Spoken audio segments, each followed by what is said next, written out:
السلام عليكم ورحمة الله وبركاته. الله أكبر الله أكبر لا إله إلا الله الله أكبر ولله الحمد. الله أكبر لا إله إلا الله الله أكبر ولله الحمد. الله أكبر لا إله إلا الله والله أكبر ولله الحمد. الحمد لله رب العالمين والصلاة والسلام على سيد الأنبياء والمرسلين وعلى آله وأصحابه أجمعين. أما بعد فأعوذ بالله من الشيطان الرجيم. بسم الله الرحمن الرحيم. لن ينال الله لحومها ولا دماؤها ولكن يناله التقوى منكم. وقال تعالى في شأن حبيبه إن الله وملائكته يصلون على النبي يا أيها الذين آمنوا صلوا عليه وسلموا تسليما. اللهم صل على سيدنا ونبينا وشفيعنا وحبيبنا ومولانا محمد صلى الله عليه وعلى آله وأصحابه وبارك وسلم. اللهم صل على سيدنا ونبينا وشفيعنا وحبيبنا ومولانا محمد صلى الله عليه وعلى آله وأصحابه وبارك وسلم. আলহামদুলিল্লাহ, আল্লাহ তাআলার দরবারে অসংখ্য অগণিত শুকরিয়া যে মহান রব্বুল আলামিন আপনার আমার জিন্দেগিতে আরেকটা মহিমান্বিত সময়, একটা মহিমান্বিত ভালোবাসার এবং প্রেমময় সময়, একটা মহাব্বতের সময়, যেই সময়টার নাম হলো কুরবানি, যেটি একমাত্র ভালোবাসার উপরেই যার সূচনা একমাত্র মহাব্বতের দ্বারা, এমন একটা সূচনা লগ্ন কাজের সাথে আল্লাহ তাআলা আমাদেরকে আজকে হায়াতে জিন্দেগিতে সম্পৃক্ত হওয়ার তৌফিক দান করছেন। এজন্য আল্লাহ তাআলার দরবারে শুকরিয়া আদায় করি। আলহামদুলিল্লাহ। প্রেমময় সময় কেন বললাম? শুরুতেই বললাম এটা একটা কিসের সময়? প্রেমময় সময়, ভালোবাসার সময়। কুরবানির ইতিহাসটা আসছেই একমাত্র আল্লাহ তাআলার জন্য ভালোবাসা থেকে। কিসের থেকে? ভালোবাসার থেকে, মহব্বতের থেকে। প্রেমাস্পদ হুকুম করেছে। 96 বছর বয়স হয়ে গেছে এমন একজন বৃদ্ধকে আল্লাহ তাআলা বলছেন আল্লাহ তাআলার কাছে দোয়া করছেন এমন একজন বৃদ্ধ, আল্লাহ রব্বি হাবলি মিনাস সালিহিন, আল্লাহ আমি তো বয়োবৃদ্ধ হয়ে গেছি, আমাকে একটা কি করেন, নেককার সন্তান দান করেন। আল্লাহ তাআলা বললেন ফাবাশশারনাহু বিগুলামিন হালিম, তাকে একটা নেককার সন্তানের কি দিলাম, ছেলে সন্তানের সুসংবাদ দিলাম। আবার সুসংবাদ দিয়েছে তো দিয়েছে, কিছুদিন পরেই বাচ্চা যখন হাঁটা শিখলো, 6 বৎসর থেকে মতান্তরে 13 বৎসর পর্যন্ত মত পাওয়া যায়, এই বয়সের মধ্যে যখন উপনীত হলো, এমন ভালোবাসার সম্পদ, এমন ভালোবাসার সন্তান, যেই সন্তানকে আল্লাহ রাব্বুল আলামিন দিয়েছেনই বৃদ্ধ বয়সে, সারা জীবন দেন নাই, এমন একটা ভালোবাসার মুহূর্তে, এমন একটা ভালোবাসার সন্তানকে আল্লাহ রাব্বুল আলামিন বলতেছেন তুমি কি করো, একে কুরবানি করো। সুবহানাল্লাহ। কেমন মহব্বত হইলে, কেমন ভালোবাসা হলে এই সন্তানকে আল্লাহর রাস্তায় কুরবানি করার জন্য বের হয়ে যায়। আর সন্তান বা কেমন মহব্বত মালিকের প্রতি, যার ভালোবাসার কোনো শেষ নাই, প্রেমাস্পদের প্রতি এমন বেশি ভালোবাসা, আপনার উপরে যা হুকুম করা হয়েছে আপনি সেটাই পালন করেন, আপনি আমাকে সবরকারীদের অর্থাৎ ধৈর্যশীলদের অন্তর্ভুক্ত পাবেন। সুবহানাল্লাহ। বাবা এবং সন্তানের মহব্বত এবং ভালোবাসা তার রবের প্রতি কতটুকু হতে পারে, এটার একেবারে চূড়ান্ত দৃষ্টান্ত নবী ইব্রাহিম খলিলুল্লাহ দেখিয়ে গেছে, ইসমাঈল জবিহুল্লাহ দেখিয়ে গেছে। পশু কোরবানি করার অর্থ শুধুমাত্র পশু কোরবানি করলাম, গোশত খেলাম, আসলে বিষয়টা শুধু এটা না। ওই পশুর ভিতরে আমি আল্লাহর জন্য আমার ভালোবাসা সবটুকু বিলীন করে দিয়ে ওই কোরবানির পশুর সাথে আমার সকল যত পশুত্ব আছে আমার ভিতরে, যত খারাপি আছে, গুনাহগিরি আছে, গন্দেগি আছে, শয়তানি আছে, সব কিছুকে আমি কোরবানি করে দেওয়া, এটার নামই হলো আল্লাহর প্রতি মহব্বত। শুধুমাত্র টাকা আছে কোরবানি করলাম, এর দ্বারা কোরবানি হয় না। কোরবানির মধ্যে নিয়ত খালেস হইতে হয়। কি হইতে হয় ভাই? নিয়ত খালেস হইতে হয়। হারাম পয়সা দিয়ে কোরবানি দিলাম, কোরবানি হবে না।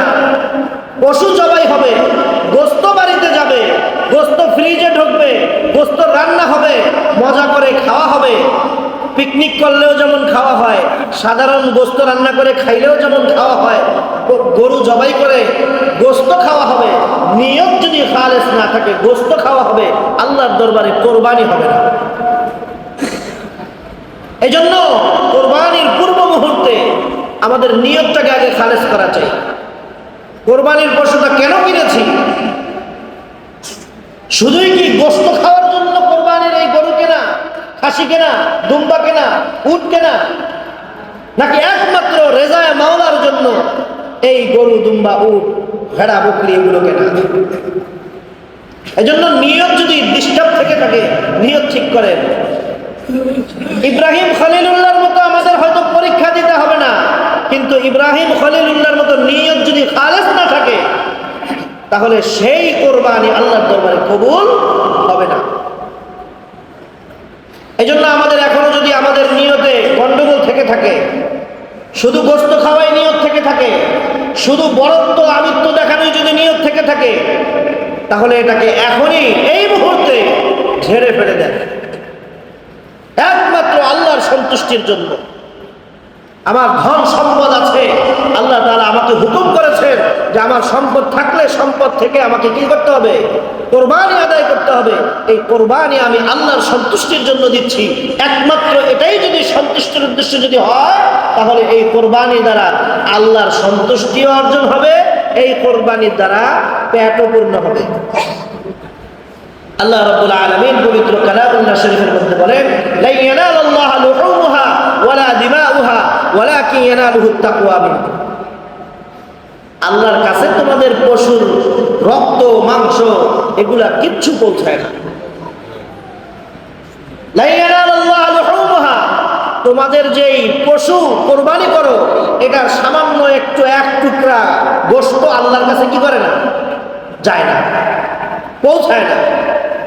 ওয়ালা দিমাউহা, এর যে রক্ত তোমরা প্রবাহিত করো, এই রক্ত আল্লাহর কাছে কি করে না, পৌঁছায় না। কিন্তু পৌঁছায় কি, ওয়ালাকিন ইয়ানালুহুত তাকওয়া মিনকুম, বরং একমাত্র তোমাদের তাকওয়া, খোদা ভীতি, তোমাদের ভালোবাসা, মহব্বত একমাত্র আল্লাহর কাছে পৌঁছায়। তাহলে আমাদেরকে কি আল্লাহর সন্তুষ্টির উদ্দেশ্যে কোরবানি করতে হবে নাকি গোশত খাওয়ার উদ্দেশ্যে কোরবানি করতে হবে? নিয়ত যদি ভেজাল থেকে থাকে ঠিক করবো তো আমরা ইনশাআল্লাহ।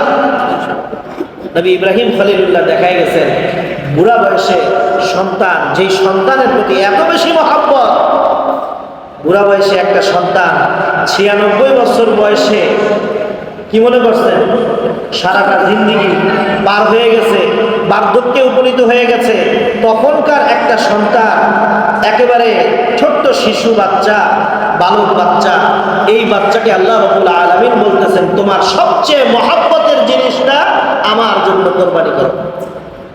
খুঁজতে খুঁজতে খুঁজতে খুঁজতে আরে আমার সম্পদ আছে, এই সম্পদ কি আমার বেশি মহব্বতের, আল্লাহর চাইতে বেশি মহব্বতের হয়ে গেল, সব সম্পদ দান করে দেব না, এইটা তো আমার বেশি মহব্বতের না। তাহলে আর কি আছে আমার, আর কি কি আছে যেগুলো আমার ব্যবসা বাণিজ্য, সহায় সম্পত্তি কি কি আছে যেটা আমার মহব্বতের। খুঁজতে খুঁজতে খুঁজতে খুঁজতে পাওয়া গেল ছেলে ইসমাইলের চাইতে বেশি মহব্বতের এই পৃথিবীতে আর কিছু এই মুহূর্তে তার নাই। সবচাইতে মহব্বতের জিনিস, সবচাইতে মহব্বতের জিনিস বর্তমানে আমাদের কাছে সম্পদ, টাকা পয়সা। এটার মানে মহব্বতের শেষ নাই।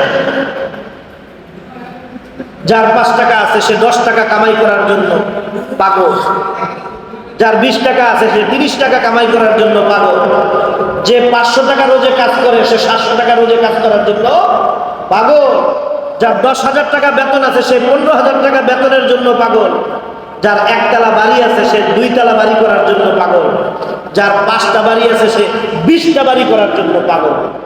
সম্পদের মহব্বত আমাদের ভিতরে সবচেয়ে বেশি।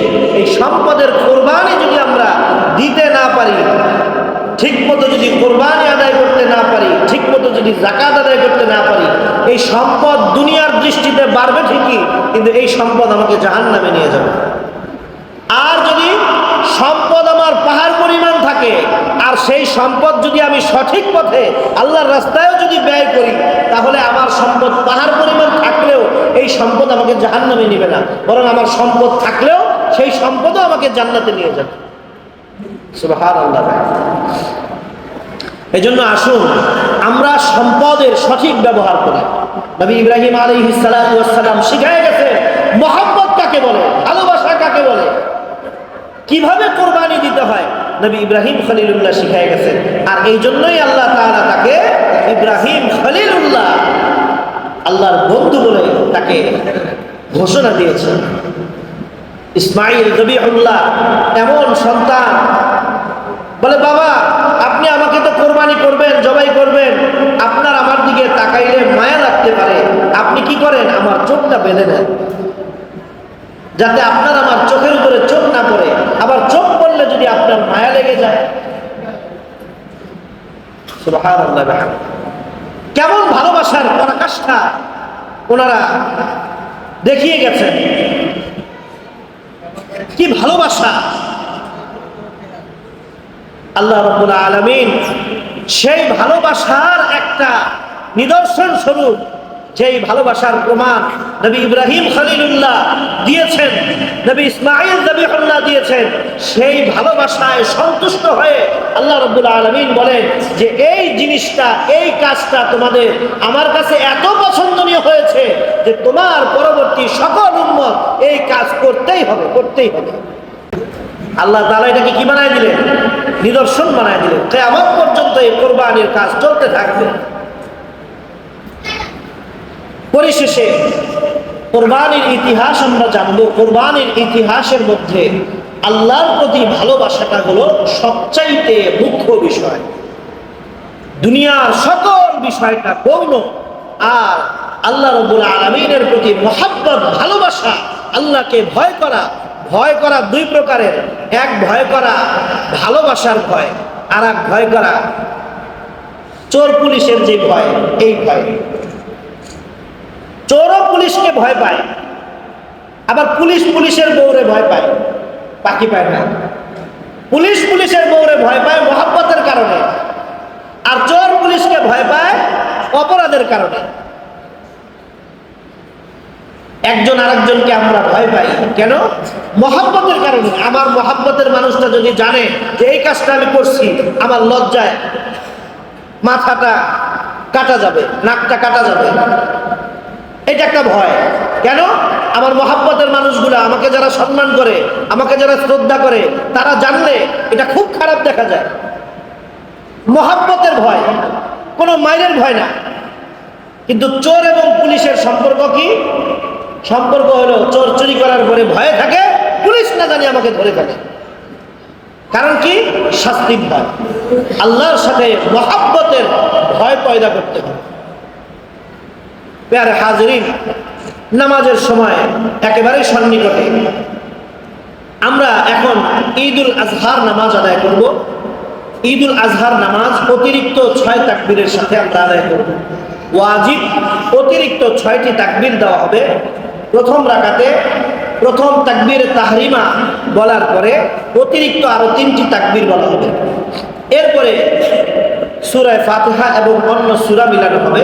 এরপরে রুকুতে যাওয়া হবে। স্বাভাবিক গতিতে অন্যান্য নামাজের মতোই নামাজ 1 রাকাত হবে। দ্বিতীয় রাকাতে সূরা ফাতিহা উঠে সূরা ফাতিহা এবং অন্য সূরা মিলানোর পরে এরপরে অতিরিক্ত 3টি তাকবীর দিয়ে রুকুর তাকবীর, অর্থাৎ চতুর্থ তাকবীরে রুকুর তাকবীর দিয়ে আমরা রুকুতে চলে যাব। এইভাবে করে আমরা 2 রাকাত নামাজ শেষ করব। ঈদের নামাজে কোনো একামত নাই, ঈদের নামাজের কোনো আজান একামত নাই।